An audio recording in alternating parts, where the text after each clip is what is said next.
Good evening, this is Eva. Sorry I've been not around lately. I was working on some other projects that I have in the background, so I'm back now. So today I'm going to be talking about, instead of talking about demonology and biblical stories, I'm going to refer back to the show I had been talking about, True Detective. I'm going to be talking about kind of the concept of good and evil, and then I'm going to talk about some real life cases that have to do with satanic cults and really the prevalence of family or cult systems, which is how these, these are like long term child abuse, pedophilia rings. Am I allowed to say that?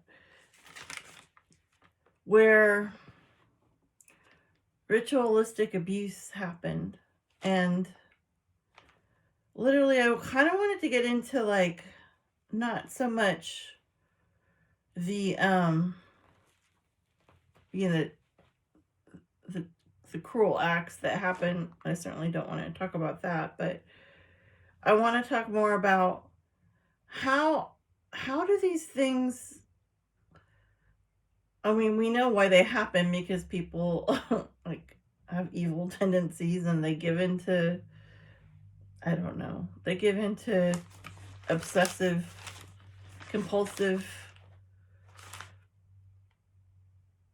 whether it's disorders or just desires, I don't know, but people are different and they like different things, and there's, to put it in a very like simplistic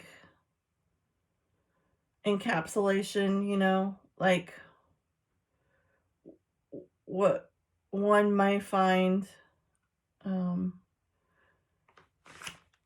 justifiable means of meaning and pleasure for another person or group of people that might be like revolting, repulsive, and like, you know, deemed something that would make you incarcerated, and punished. But as we can see throughout history and even science, like, and in war, there are horrific things that people do to each other, and to other groups of people that they, I'm talking about they in a vague, like they, let's say the group perpetrating, in this case, it would be minors who don't have us. They can't really defend themselves because they're too small. They're too powerless, and unfortunately, as we'll see in some of these cases, family members generate intergenerational trauma and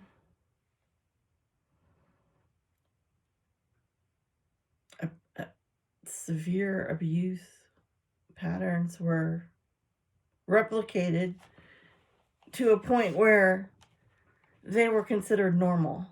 Okay, so what I really want to do with this is I don't want to talk about judgment. Um, I don't want to like put any. I want to talk about it more in like almost like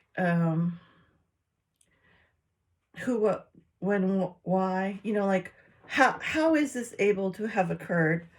Um, like, and also who allowed it to. Um, and we're talking about like generations. Okay, we're not talking about. I am going to talk about one case that was um, an incident by itself that was not a cult um, experience, but it's the Memphis Three. I think I've talked about them before. I'm kind of fascinated. It's a case that what do they call that? The Innocence, whatever foundation, um, the Innocent Project, I think, that gets people who've been wrongly accused and put in jail or prison. We usually prison for, murder or crimes that like later when DNA and things are available, it's found out that they were actually wrongly wrongly imprisoned for decades and they did not have anything to do with what they were accused of. And so that case is an incident where three young boys um supposedly were, I say supposedly because it was never proven that there was any satanic ritualistic group or any markers for that. But because there was like kind of this was like, I want to say it was 1993, but down south, I can't remember what state. I want to say Arkansas, but I might be wrong. Or yeah, I don't want to say the wrong state. Basically, there was this frenzy of people being really macabre. No, that's not the right word. People, the public being fear mongering satanic groups, and in fact, one of the main person that they accused as being kind of the ringleader, who was completely innocent. He really was into like, this is gonna sound ridiculous. He was really into heavy metal music. He was like, I want to say he was 16. And somehow that got,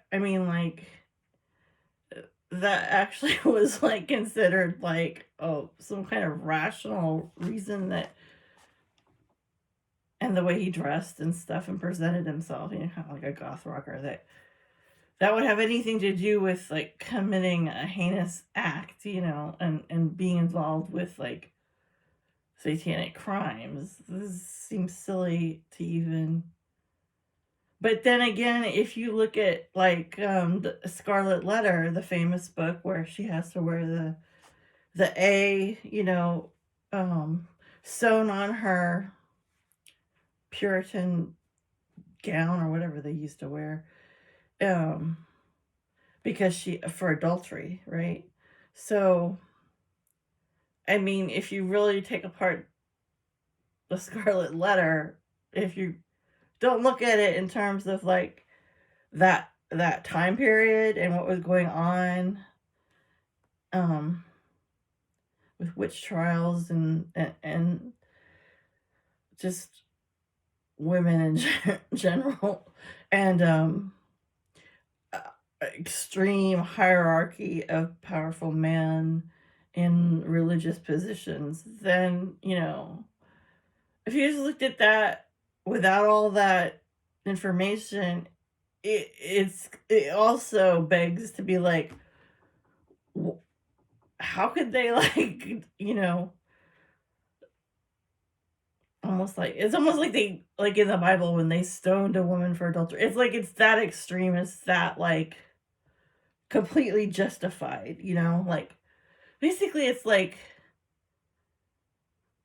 people being on their high horses, and condemning, like I said, like a said group of people or said scapegoated person, And it's always people who are weaker, like obviously in the Scarlet Letter, she was an unmarried woman, or she was married. I guess she would be committing adultery if she hadn't been married.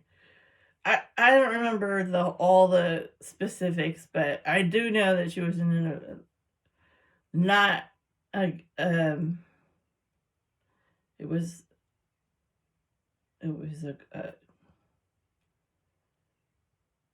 a union, like a forced union or something. And anyway, I want to think that like the guy she had an affair with was a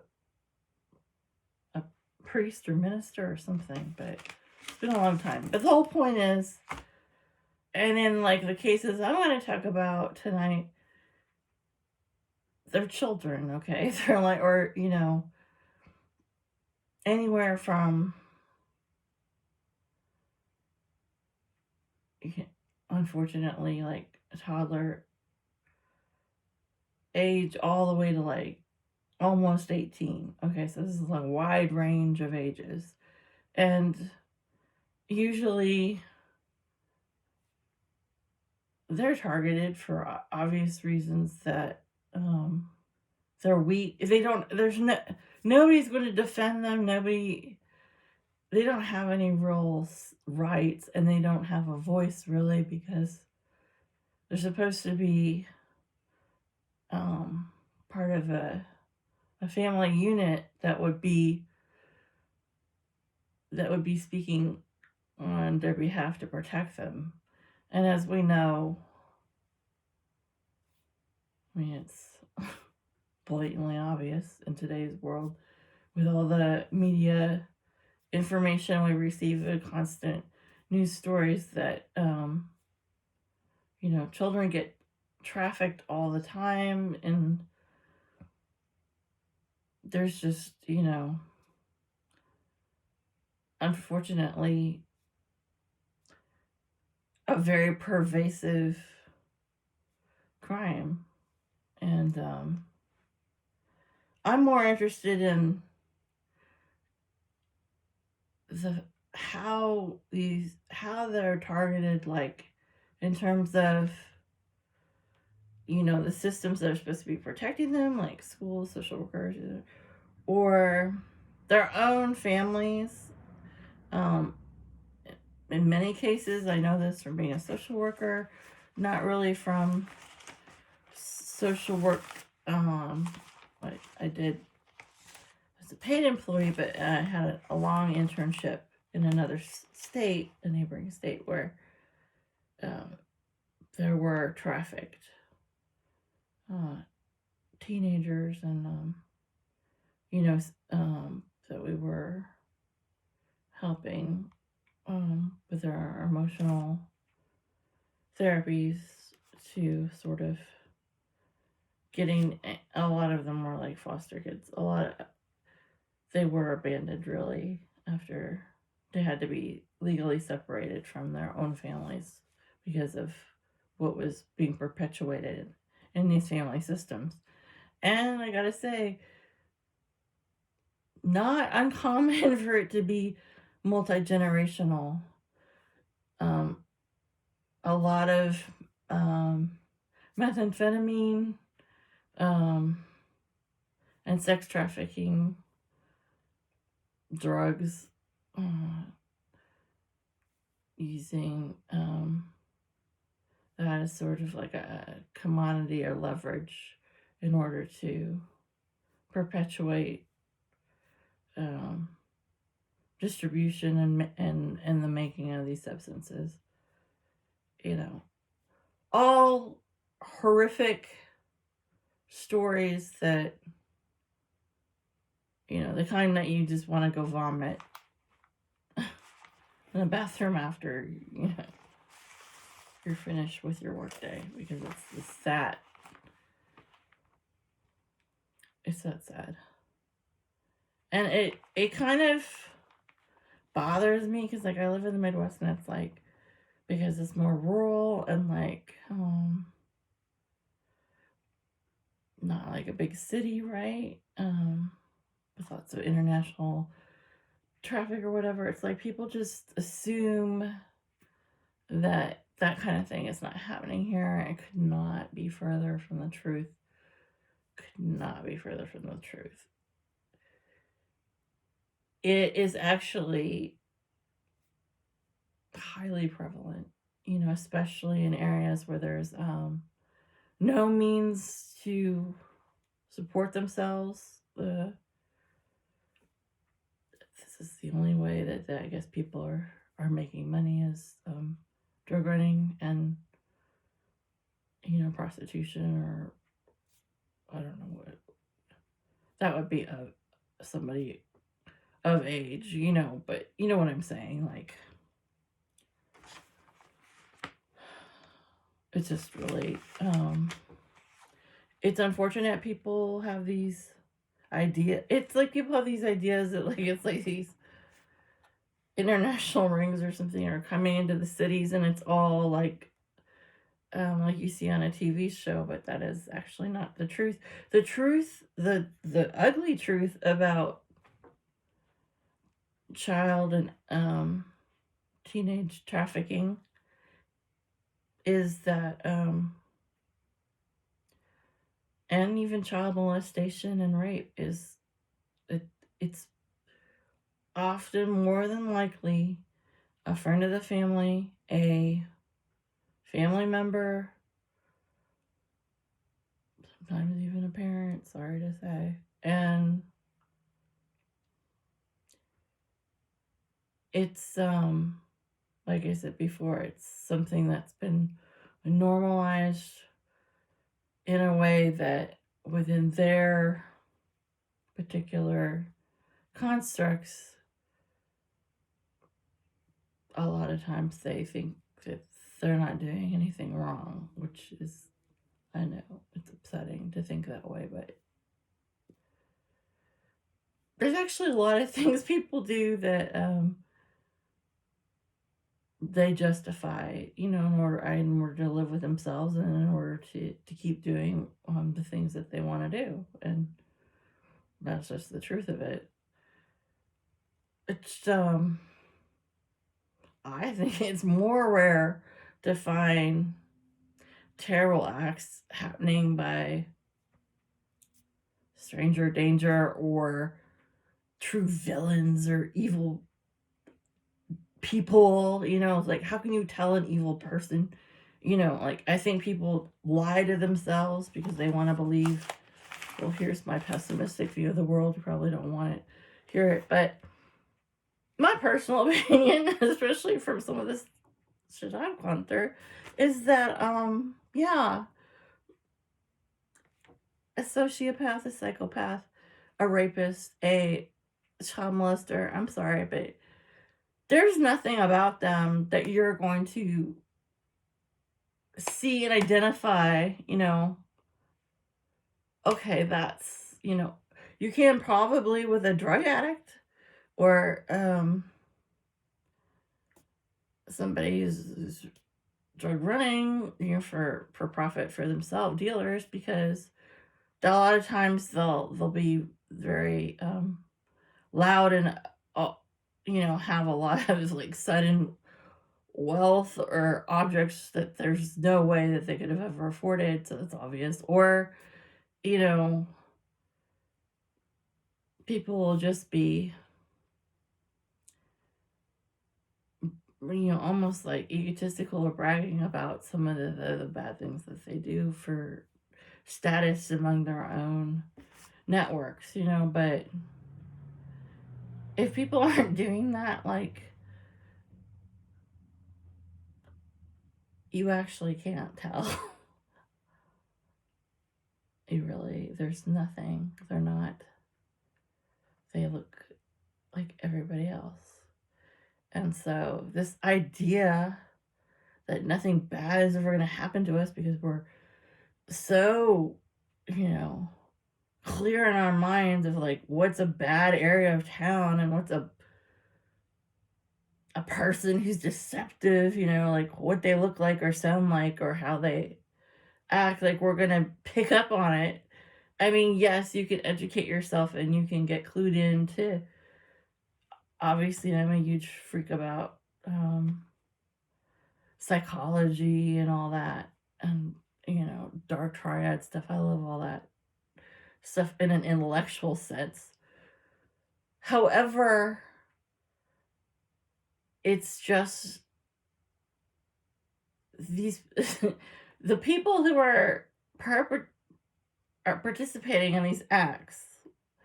Like I said, one, a lot of times they actually don't think they're doing something wrong. So there's that. Two, a lot of times drugs, alcohol, or long-term, abuse patterns. There is a thing where, I don't want to do any kind of stereotype, but there is a small propensity of people who, have been, who end up committing crimes based on crimes that happened to them in often childhood, against their will. And, like they would never, it's like, what, a learned behavior or a learned pathological affect, I guess. But, it's certainly not, there's no, like, numbers for that or anything, or it's just common sense that if you read through, criminal reports, you can, the census, all, police record, all that's open to the public online. I mean, you'll notice that these are things that happen.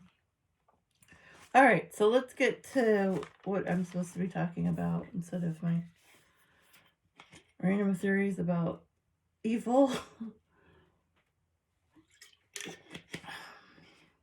I guess what's really disturbing about it, for me, the last thing I'll say about it is, okay, my mom, who was severely violent, schizophrenic, okay,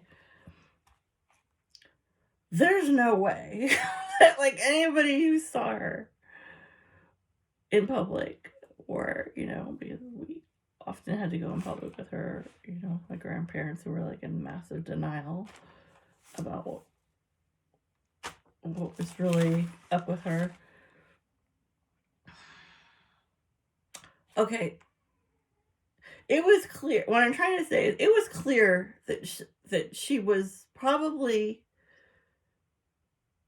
going to do something inappropriate, perhaps violent, definitely off the wall, and not, I don't want to use the word normal, but not what we would deem safe. She's not a safe person to be around. Much like a raging alcoholic, right? Who's angry. Like, I mean, I think pretty much, they get thrown out of bars even by bartenders, no matter how much money they have at some point, because it's like, it's pretty obvious that, what's going on, that they're not good for themselves or anyone else. Well, I mean, with my mom, it was clear as day that there was something very negatively wrong with her, and that if you were probably in her vicinity for any length of time, you were gonna probably experience that.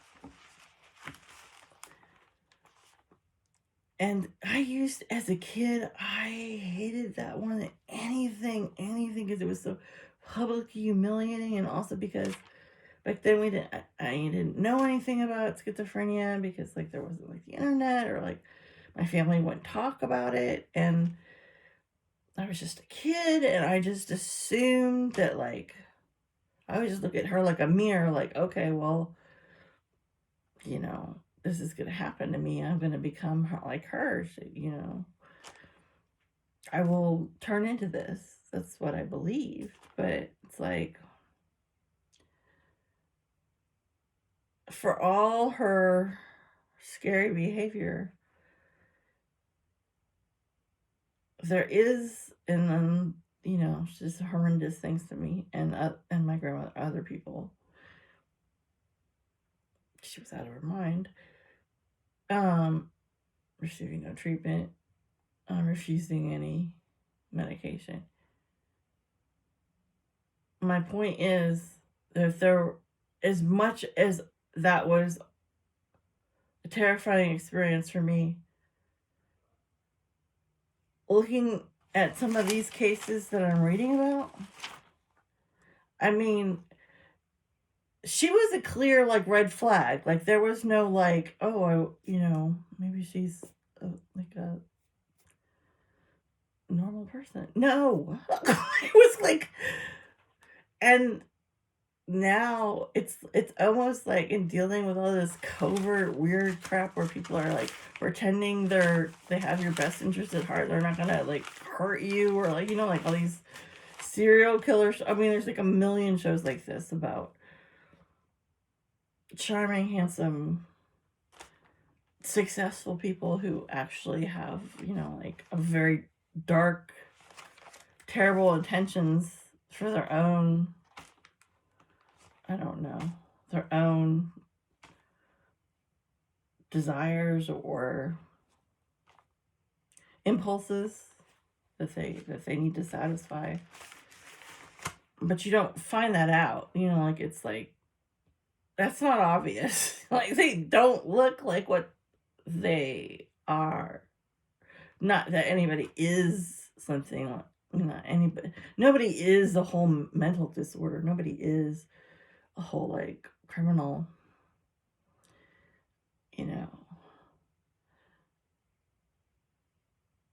I guess you aren't the crimes you commit. However, you are just the person who committed them. However, I do believe that the more people go down those kind of dark paths, like, and I love darkness. I love, like,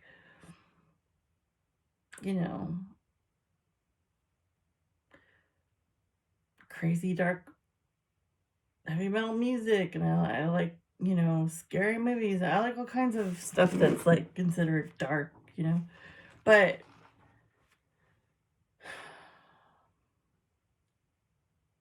I don't, there comes a point where it cuts off from, like, entertainment or fashion or mythologies, and it goes into something else, which is like violating other people's rights, seeking pleasure, sadism, seeking pleasure based on hurting other people, not in like a S&M type relationship where both are in agreement, like 50 Shades of Grey or something. I'm talking about the other person is coerced in a way, groomed, as you will, into something they didn't sign up for. Okay, that's something else. That's not. There's a difference. Anyway, okay, so let me talk about some of this stuff from True Detective Season 1. Okay, so I did research on there's a whole bunch of, well, first of all, it's like Southern Gothic, which is basically the sort of dark underbelly of the South. And I did research also on the fact that the guy in this, who's a cult leader, and it's involving underage but victims, like, they have a whole theory behind everything they're doing. You know, it's not just like straight Satan worship or anything like that. It's way more complicated. Actually, it's more based on sort of this mythology or fictional stories, like horror novels, horror plays, than it is. It's weird, and I couldn't even read all of it because some of it was so gruesome. But they believe in this place called, what's it called? Carusa.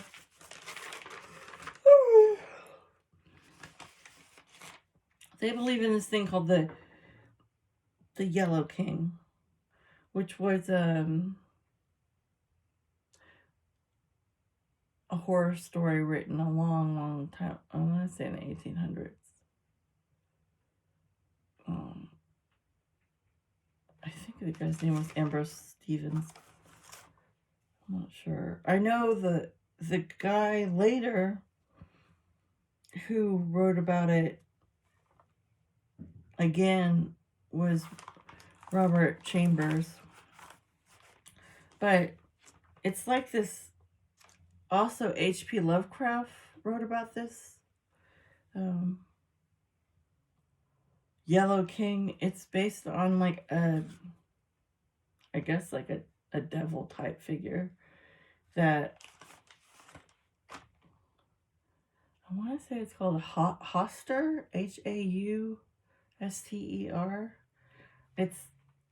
It's like a supernatural figure. It has like an octopus type lower body.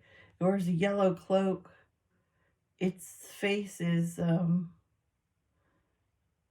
don't know. It's hard to determine what it is exactly. And this is who they're worshiping. Not Satan. They're worshiping this Yellow King. And the guy who does the cult, or is the leader of the cult, he's trying to give this is so sick. He's trying to give offerings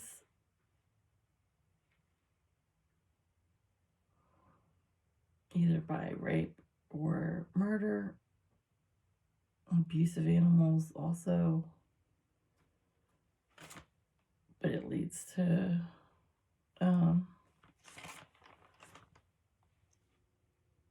death of children as well. But it's all to appease this God that he believes in, and he's severely mentally ill for sure. But he's also locked in, like, it's a whole, I'll get into it. There's so much going on here. There's a whole lot of sane people who are believing in this too. But they're like leaders of the community, like the sheriff's department and political leaders, ministers, and it's all based on like a real incident that happened with, it was 24 children over an 8-year period who were sacrificing children or having ritual abuse before they were actually, forced. I think that they used a different God. And then I went back and studied some of biblically child sacrifices. Often happened with Moloch and Baal, who were, it's hard to read about some of this stuff. They would especially Moloch, who has this enormous statue of him. He had like a, I think it's a, is it a, oh, it's a bull's head. I almost said goat, but it's a bull's head. And he's made out of bronze. It's hollowed out. And he would have his arms out like this on a statue. And then this whole area here would be like his offering area. So almost look like a tray. And they would fill it with fire. It would be a fire pit. And disgustingly enough, they would actually try to sacrifice children who were at the highest status, noblemen's children, or royalty, or anybody like that, somebody of nobility, because that would be like considered a higher level offering to the god. And then supposedly this would give you like once you're dead, you would get favor in the afterlife with this god because of the great sacrifice you gave. And that one was real specific about, it mattered the worth of the subject or whatever they deemed, higher status. Like they didn't, it wasn't like slaves' children or something, or servants' children. It was like higher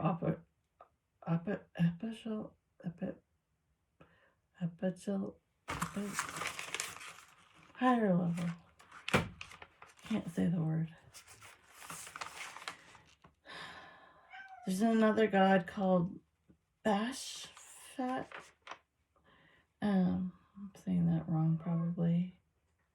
But I think I have a picture of him. Anyway, the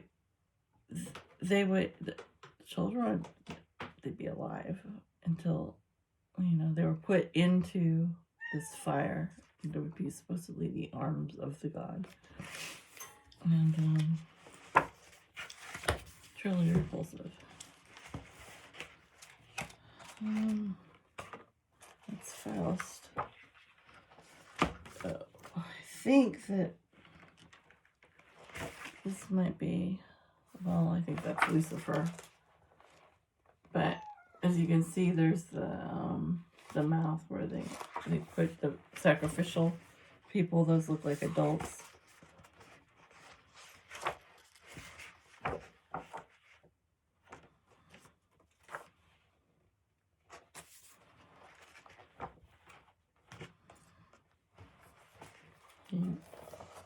Pentagram, of course. We all know what that looks like. Yeah, and a lot of times they would be dressed in weird ritualistic outfits. Fire was always a big thing symbolically. Oh yeah, this is the one. This guy scares the crap out of me. Baphomet, Baphamet, 11th century depiction of him. I can barely read about it, but it's just too disturbing.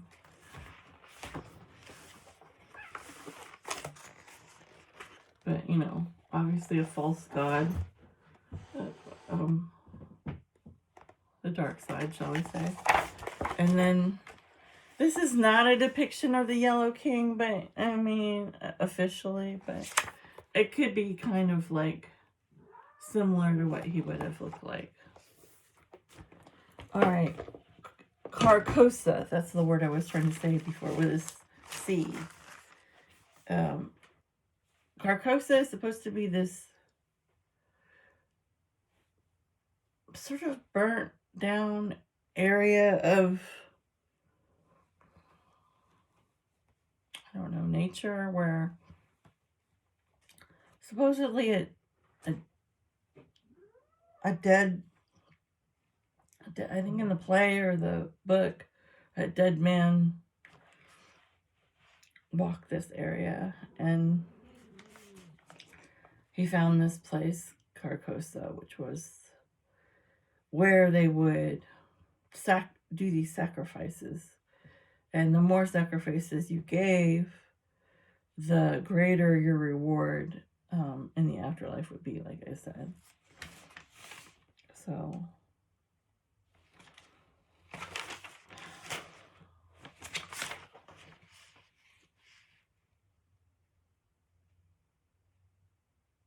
okay, well, in terms of, well, I mean, like, obviously we have the stuff that just come up with the Epstein files and possible satanic sacrifices there.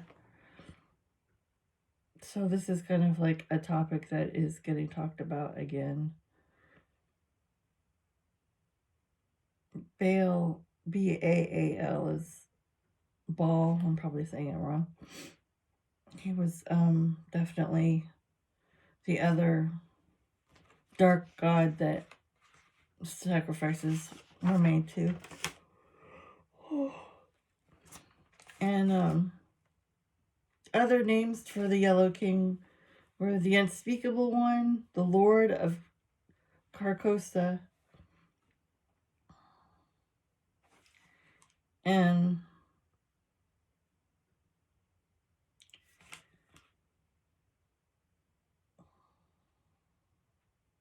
trying to read my own notes, it's just challenging.